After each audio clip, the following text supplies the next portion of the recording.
Forget gurus. Forget anyone claiming to be an online business expert without going through the challenges of entrepreneurship themselves. The Real Money, Real Business podcast is here to prove the best insights in online business comes from your fellow online business builders. We dig into stories of entrepreneurs selling their business on the Empire Flippers marketplace so that you can learn how they made their business profitable, how they overcame obstacles, and what lessons they learned in their online journey. If you want to take your business and your knowledge to the next level, you've come to the right podcast. Let's get started. Hey everyone, welcome to another episode of the Real Money, Real Business podcast. We record these interviews so potential buyers have more information about the seller and the business to help them make a buying decision. Now, before we dive in, let's go over a brief summary of this business. It is a display advertising and affiliate business created in April of 2016 in the garden and home niches. The average monthly revenue for the business is $14,760 and makes an average of $13,753 per month in net profit. The assets included in the sale are a primary domain and all site content and files, second domain and all site content and files, contractor introductions, social media accounts and pages, which include 2 Facebook, an Instagram, and Pinterest account, an email list with around 10,000 subscribers, and just as a disclaimer, Mediavine does require a minimum of 50,000 sessions per month in order to be accepted into their program. If a buyer's Mediavine application is not approved during the migration process, they have the option to not move forward with a different ad network or reverse the deal. So for everyone listening, you can visit empireflippers.com/marketplace and search for listing 68676 to learn more about the business, or you can unlock this listing to start your due diligence if you're interested in purchasing this asset. So that's a brief overview of the business for sale. Let's hear from the seller with me today. So welcome to the show, Adriana. How are you doing today? I'm good, thank you. How are you? I'm doing great. Well, I'm looking forward to learning more about you and your business. So to start us off, Adriana, can you tell me a little bit about your background in building and running online businesses? Sure. I've been working from home since about 2000. And I've done many things over the years, from building websites in the early days to a private label product. And eventually I got to content websites. I'm kind of a serial entrepreneur. I have many websites, but this one is my biggest and my best. Wow. So since 2000, so you created websites and then you did private label and then you got content sites. So of your experience with the different business models, would you say that you enjoy content sites the most amongst all the different types of business models you tried? I enjoyed every one of them. They were just, I guess, in the online world, you have to adapt. So that's what I've done. I adapted from building websites. I learned about affiliate marketing while building websites. I actually started with a gift basket business and turned it into an affiliate site. And then I learned from Facebook groups and things like that about content websites and was curious. So that's awesome. Okay, well, this business has certainly grown a lot, and you've had this business for about 7 years now. So why are you deciding to sell it instead of keeping it and growing it further? Last year, I had a friend who retired, and she asked me if I'd like to buy her website. It's in a completely different niche, and it was a perfect fit for me. That site needs a lot of work, and I love a good challenge. And so I can't really juggle 2 websites at the same time. And I decided to give someone else the opportunity to take what I created and grow it further. And I'll just have fun learning about a new topic. Nice. I hear that a lot about, especially online business owners, that they have a lot of interests and they kind of have to decide when it's right for them to set aside their current interest or their current project to have the bandwidth to move on to the next. Okay. So what would you say you learned from building this specific business, this site that worked, that you think contributed to the success of this business? Well, I guess the first thing I would say is never be afraid to reach out to people you want to work with and offer your best in return. In the beginning stages of this website, I reached out to a couple people who were miles ahead of me in the content creation business, but they needed help in areas I was good at, which was Facebook and Pinterest. So I offered my help, and in return, they helped me grow my business too. My business wouldn't be what it is today if it wasn't for those early partnerships. And as a second thing, I would probably say don't be afraid to spend money to further your business. I bought SEO courses. I learned how to do keyword research. I spent money to learn how to run the business, and it turned out to be a really good investment. Yeah, I think that's really great advice. A lot of people don't actually talk about getting essentially mentors or people who can show you the ropes of how to build a specific business that you want to build. But those who do say that they had that kind of help tend to be the ones who have built something that's really sizable and impressive. Would you say of the courses that you tried or the skills that you learned, SEO, keyword research, was there any skill in particular that you felt like was particularly helpful in building this kind of business? I've been taking courses for a long time. Like I said, I've been online since 2000. And in the beginning were courses about building websites and virtual assistant and how to work with Amazon FBA and eventually private label. I learned a lot in the last 20 years. And I don't know if I could pinpoint to one course or one thing. I guess it's my knowledge today is a mixture of all the courses I took. And, sometimes you buy a course and it's not the greatest, but I have the mentality that if I get one good thing out of something, that was a good course. And I've learned a lot from a lot of people. Yeah, and this is really showing to me just how powerful it can be to compound the different skill sets and what that could eventually lead to if you apply that to specific kinds of businesses. On that similar note, was there anything you tried with this particular business that didn't work out as well? Yes, I really, really wanted to do sponsored work with brands. And I tried my hardest and I did a few partnerships over the years, but none of them were really satisfying and none of them really went anywhere. So I guess after trying 2 or 3 times without the results I was looking for, I just put that aside as I'm not meant to do that. Yeah. Well, I'm glad that you did try that so any potential buyer can know whether or not to explore that growth opportunity. It sounds like that is a potential growth opportunity, maybe for somebody who does have experience with that or wants to spend more time there. But good to hear that you had explored that. Right. I kind of like to do my own thing with working with brands. You have a very specific and very structured thing to do, and it was just not my piece of cake. With that mean that doing your own thing, just having more control, for example, display advertising, it's much more straightforward about essentially how to monetize that channel. Is that what you mean by doing your own thing? Well, I mean, with sponsored work, most of them, they want to see what you wrote. They want you to change this or change that, or at least that was my experience. And one of them asked me to change things that I didn't agree with. And, it got to the point that the money I made was not worth it. I see. So you don't have creative control. Yeah, I want to be true to what I believe in. And I just did not like working with other people who would tell me how to write my posts and what not to put in there and so on. Yeah. And I know you didn't mention this as something that contributed to the success of your site, but as we were talking even before this recording and even now, I feel like that might have been another thing that contributed to your success. It sounds like you really care about the site that you've built. And apparently it sounds like the content that you're putting out and that you believe in it. So that's at least one takeaway for me that I'm thinking about here, but I won't answer the previous question for you. But I think that's another thing that you're doing really well with this business. Yes, thank you. I definitely want to put my best work out there. Yeah, definitely. Okay, well, let's talk a little bit about how traffic is generated. I see that this business actually does drive traffic through a few sources. Do you want to talk a little bit about that? Yes. So traffic sources changed over the years. In the very beginning, it was all Pinterest traffic. And then when Pinterest started to make changes and it wasn't driving as much traffic, I concentrated on Facebook as a traffic source. And so, for a year or so, Facebook was the top source. And then slowly Google raised to the top. I always wrote my blog posts with SEO in mind.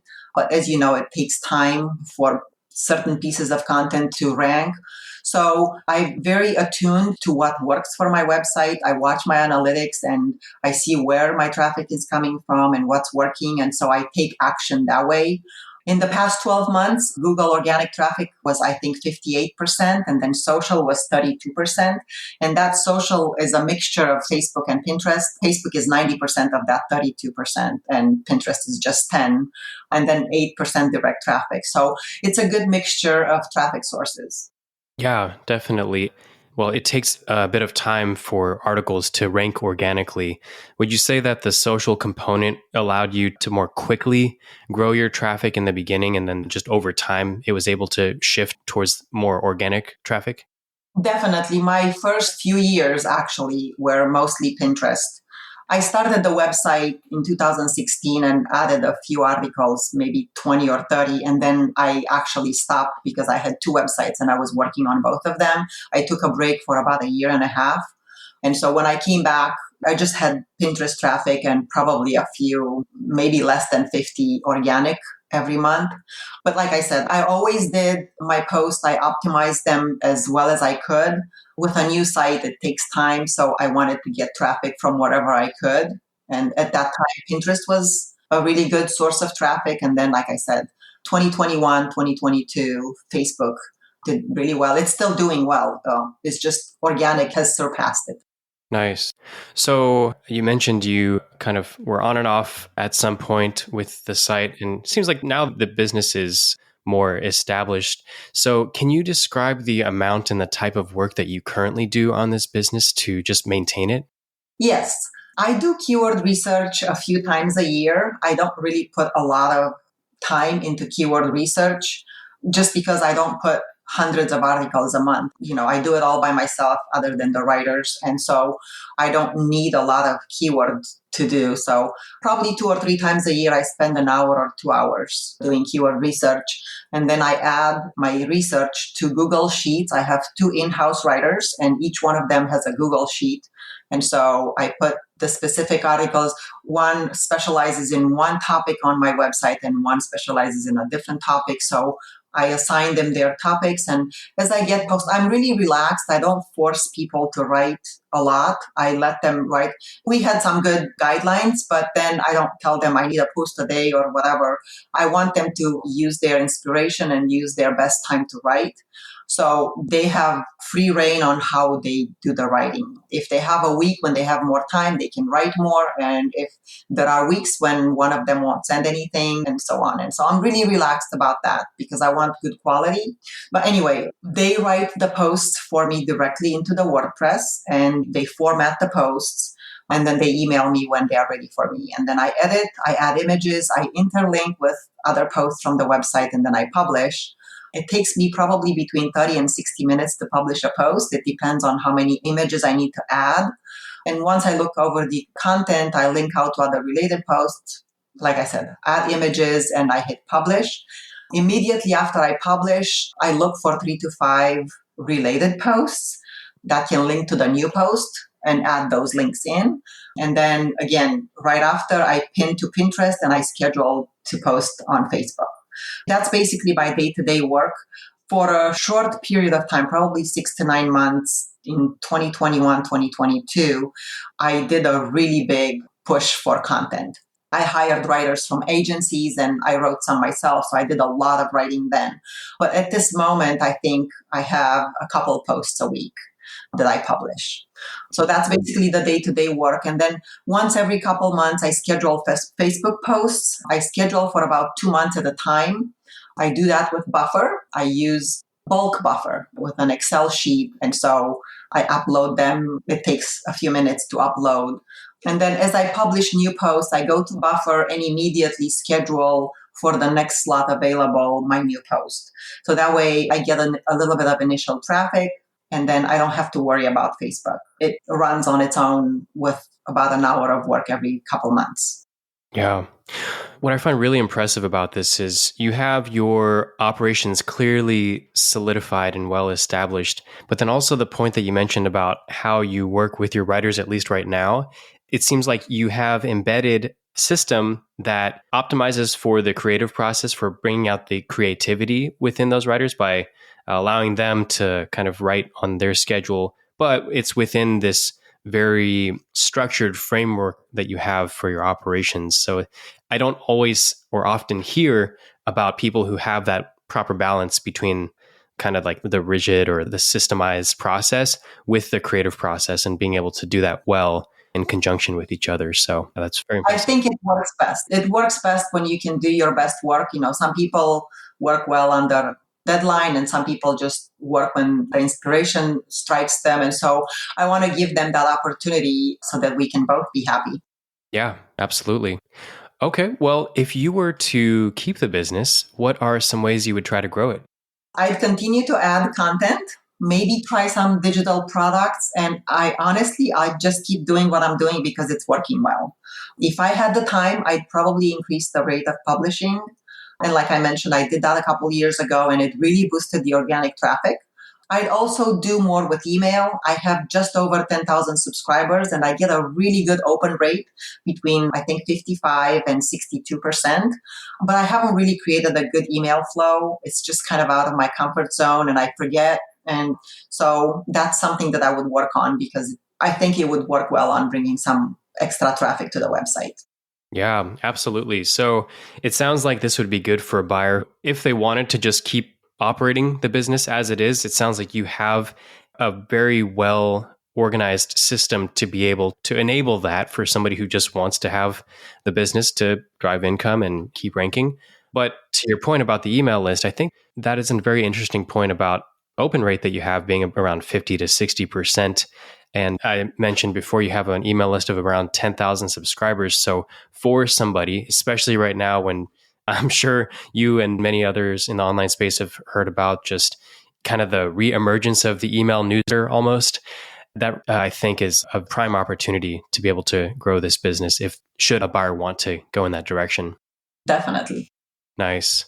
With any opportunities, there are also risks with any business or business model. So what do you think are the biggest risks with this business that a buyer should be aware of? Honestly, the usual affiliate programs can change their terms. Amazon did that several times in the past few years, and changes in the algorithms of Facebook and Google. Since the site has that really good balance of traffic sources, even if one source suffers, there are all the others that you can fall back on. So I'm not really sure. I guess those are the risks I could see happening. Yep. And that's the risk with any content site. And the way to mitigate the risk is, I think, the way that you've done this, which is to diversify your traffic streams to have a significant portion, not only coming from organic, but also from other sources. So I think you're doing the right thing to mitigate the risk inherent with really any content site. Yes. Okay. I think you're trying well. All right. So a few questions to wrap this up. How much support are you willing to offer a new buyer? I think 30 days sounds like a good amount of time. Okay. And just confirming that you commit to a non-compete after the business is sold? Yes. Okay, great. And are you open to something like an earnout? I'm sorry, but no. Okay. And last questions here. Putting yourself in the shoes of a buyer, why do you think this is a business worth buying? It's a growing business with a lot of opportunity. And I think I've just scratched the surface. Someone with maybe more resources than I have and with a little bit of passion could go places with this business.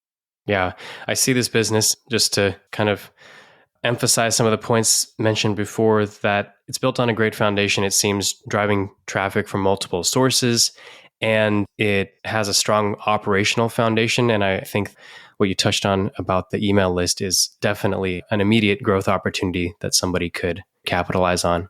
All right.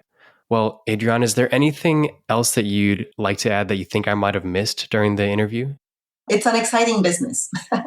That's all I can say. I've enjoyed growing it. If I had more time in my life, I would probably continue it, but it's time to give it a new home. And I think the buyer will really enjoy this business.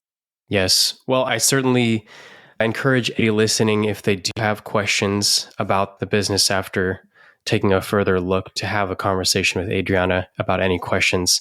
So I think this is the perfect place to wrap this up. So Adriana, thanks so much for sharing your story and just joining us on today's episode. And I do hope your business is purchased in the near future and by the right buyer. Thank you. Absolutely. All right, everyone. Thanks for listening. To learn more and see if this listing has already been sold, head over to empireflippers.com/marketplace and search for listing number 68676. And if you're watching this on YouTube, click the link in the description to go straight to the listing. And once you've unlocked this listing, you'll be given everything you need to know about this business. So until next time, enjoy your digital journey.